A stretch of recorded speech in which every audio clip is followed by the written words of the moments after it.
नमस्कार दोस्तों, आप सभी का स्वागत है Yashasvi bright future academy official YouTube channel पर।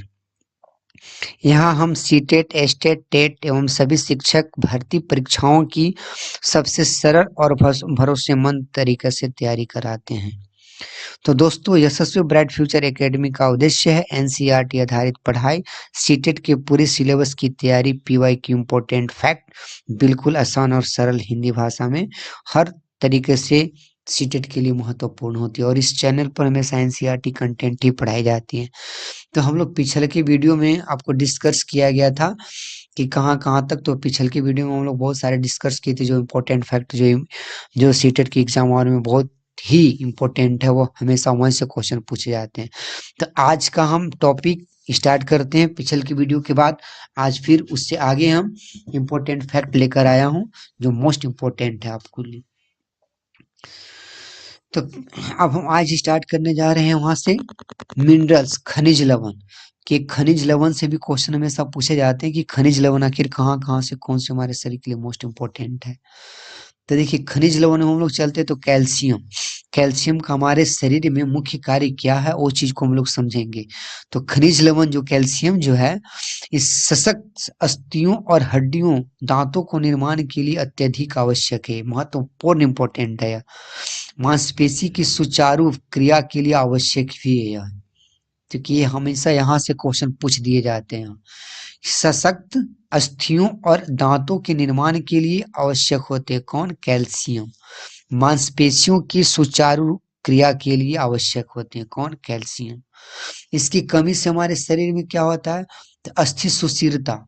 यहाँ से देखिए क्वेश्चन सीटेट में पूछा हुआ है क्वेश्चन कि अस्थि सुशीरता रोग किस कारणवश होती है?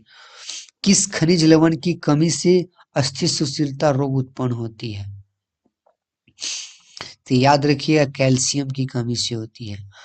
इसका समृद्ध स्रोत क्या है? हम किस चीज से इसको पूर्ति कर सकते हैं कैल्शियम को? तो डेयरी उत्पाद, दूध, दही आप खाइए, आपको कैल्शियम मिल सकती है। तो इसलिए भी याद रखिएगा। यहाँ से क्वेश्चन पूछा जाता है, अस्थि सुशीरता रोग किस खनिज की कमी से होता है? तो कैल्शियम याद रखिएगा। चलिए अगला लॉ, आयरन। हीमोग्लोबिन के लिए आवश्यक, मांसपेशी की सुचारू क्रिया के लिए आवश्यक कौन? लौह, आयरन, जिसको हम लोग बोलते हैं आयरन, जिसका संकेत होता है Fe। तो आप लोग को याद होगा कि लोहा या आयरन का संकेत क्या होता है? Fe। ये तो हर व्यक्तियों को कॉमन चीज है, ये याद रखना जरूरी है। तो ये याद रखिए कि हमारे शरीर में आयरन की कमी से कौन सी रोग होती है? तो याद रखिए कि हमारे शरीर में थकान होना स्टार्ट हो जाएगा, चक्कर आना स्टार्ट हो जाएगा, हीमोग्लोबिन की कमी हो जाएगी। कब? जब आयरन की कमी हो जाती है तब। तो इसका समृद्ध स्रोत क्या है? तो पालक, गुड़, इस चीज को आप लोग भरपूर मात्रा में खाएं। आयरन भी की जो कमी रहेगी सो पूर्ति हो जाएगी। तो ये याद रखिएगा। अब आता है सोडियम एंड पोटेशियम। ये मांसपेशियों की सुचारू क्रिया के लिए आवश्यक है। यह कौन? सोडियम और पोटेशियम, ये भी इंपॉर्टेंट है। आपसे सवाल पूछे जाएगा कि मांसपेशियों की सुचारू क्रिया के लिए आवश्यक खनिज कौन कौन से हैं? Calcium, iron, potassium and sodium. तो याद रखिएगा, सोडियम और पोटेशियम हमारे शरीर के लिए मांसपेशियों की सुचारू क्रिया के लिए आवश्यक है। यहाँ से क्वेश्चन पूछे जाते हैं। पादप पौधे की सूक्ष्म पोषक तत्व, माइक्रोन्यूट्रिएंट्स में अल्प मात्रा में आवश्यक होते हैं कौन? जिंक, जस्ता, लौह, आयरन और मैग्नीज। ये कहाँ से मिल जाते हैं? तो पादप पेड़ पौधे से सब प्राप्त होते, जो अत्यधिक मात्रा में विद्यमान रह जाते। एलर्जी और परिरक्षण, ये भी देखिए यहाँ से क्वेश्चन। विषय है क्या हमारा? कि ग्लूकोज, ग्लूटीन, एक क्या चीज होता है? ग्लूटीन क्या है हमारा, और इससे हमारा क्या क्या विवरण हो सकती है? तो ग्लूटीन यह एक प्रकार की प्रोटीन है। आपको पूछ सकता है कि ग्लूटीन क्या है, तो आपको उसमें ऑप्शन रहेगा, तो उसमें एक ऑप्शन भी रहेगा कि यह एक प्रकार की प्रोटीन है, तो वहां पे टिक कीजिएगा, यह एक प्रकार का प्रोटीन है ग्लूटीन। ये देखिए मोस्ट इंपोर्टेंट था। हम यहाँ पे देखिए जो जो मोस्ट इंपोर्टेंट था सारा चीज को कलेक्ट किया गया इस पीडीएफ में। ये जो मोस्ट इम्पोर्टेंट नोट्स है, इस नोट्स को लेना चाहते हैं तो ये जो स्क्रीन पर नंबर दी गई है, डिस्क्रिप्शन में नंबर दी गई, उस नंबर पर मैसेज करें, आपको इस प्रोवाइड करा दी जाएगी ये नोट्स। चलिए अब स्रोत हम देखते हैं क्या। स्रोत यानी किसका स्रोत अब देख सकते हैं, तो हम लोग एलर्जी के लिए, तो गेहूं और जौ जैसे अनाजों में भरपूर मात्रा में पाया जाता है क्या, गुलेटिन। तो गुलेटिन कहाँ कहाँ पाया जाता है, तो याद रखिए गुलेटिन का स्रोत हमारा क्या क्या चीज है, तो गेहूं, जौ, इस सब में भरपूर मात्रा में गुलेटिन पाए जाते हैं। अब एलर्जी से क्या क्या चीज होती है, तो इससे एलर्जी भी किसी किसी व्यक्तियों की होती है। जिन लोगों की सीलियक नामक बीमारी होती है उसे गुलेटिन से एलर्जी होती है, जो छोटी छोटी आंतों को नुकसान पहुंचा सकती है। जिस किसी व्यक्ति के शरीर में सीलिएटिक नामक बीमारी है, तो वैसे वैसे व्यक्तियों को एलर्जी भी हो सकती है गुलेटिन से। इसलिए सभी चीज को गुलेटिन की आवश्यकता नहीं हो पाती है। खाद्य परिरक्षक क्या है यहाँ, कि सिरिका परिरक्षक के रूप में सिरका माध्यम में अम्लीय होता है, जिसकी जीवाणु जीवित नहीं रह सकते हैं। सिरका में एसिटिक अम्ल पाए जाते हैं। आपसे सवाल पूछेगा कि सिरका में कौन सी अम्ल पाए जाते हैं, तो याद रखिए एसिटिक अम्ल। सिरका में एसिटिक अम्ल पाए जाते हैं। नमक चीनी खाद्य पदार्थों में पानी निकाल देते हैं, जिन कारण सूक्ष्म जीवों कोशिकाओं का द्रवकुंचन होता है। कौन, चीनी या नमक, या रुक्षांश के रूप में ये आपको हेल्पफुल करते हैं। फल और सब्जी का वर्गीकरण हम लोग अलग अलग रूपों में देख सकते हैं कि फल और सब्जी दोनों में वर्गीकरण कैसे कैसे हो सकते हैं। यहाँ से भी क्वेश्चन देखे जाते हैं।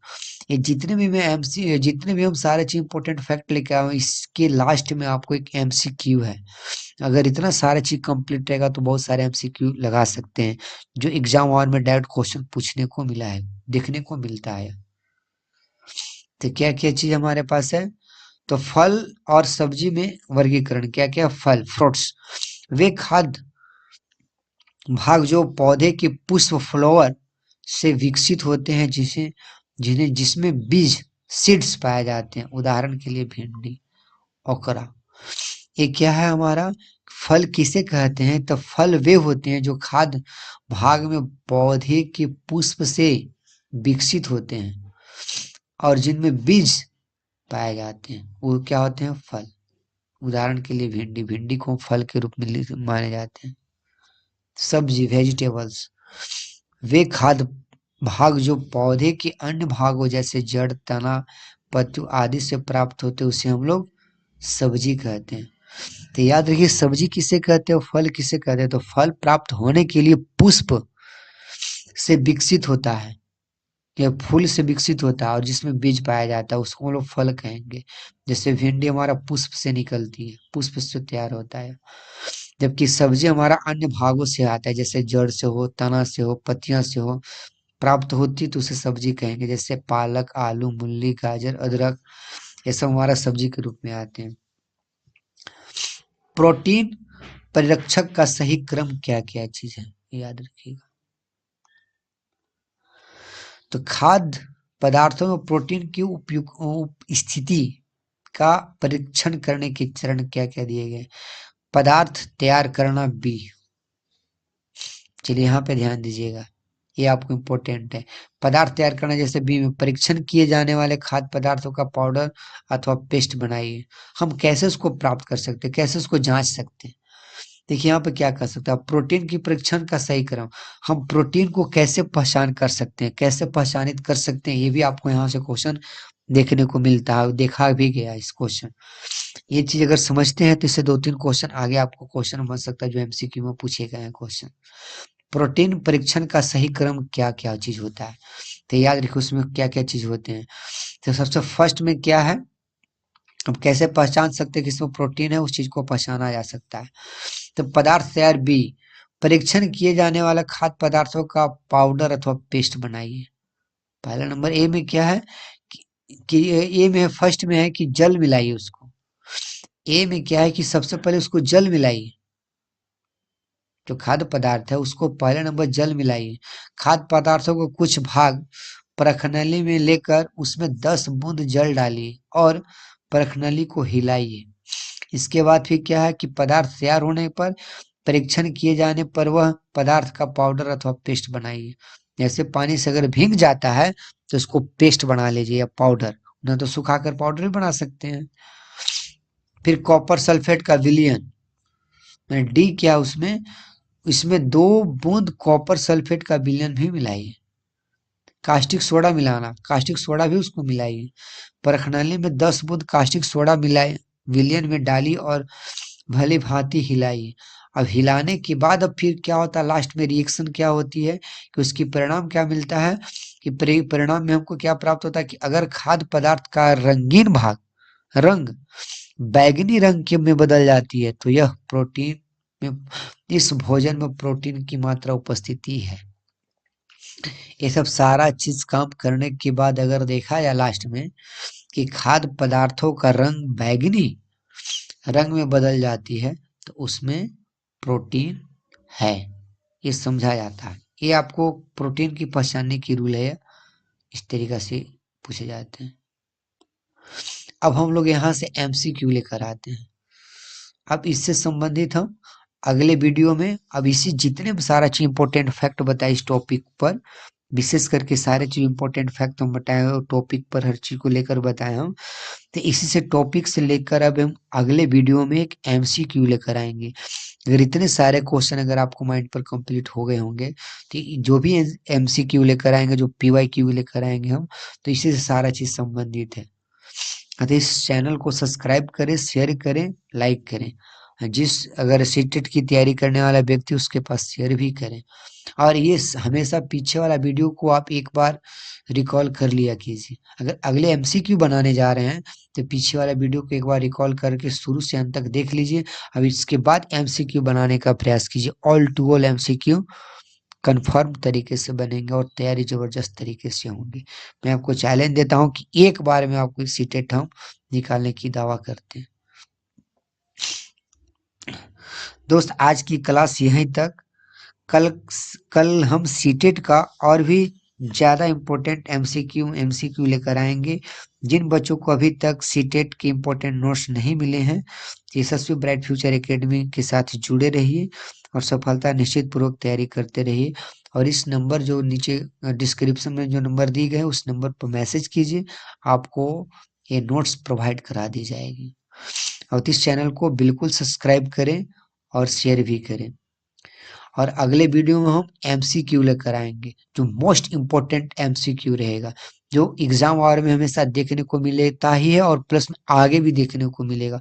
उसके तहत हम 3 से 4 क्वेश्चन और एक्स्ट्रा लेकर आते हैं जो एग्जाम वार में पूछेगा ही पूछेगा उसी तौर पर।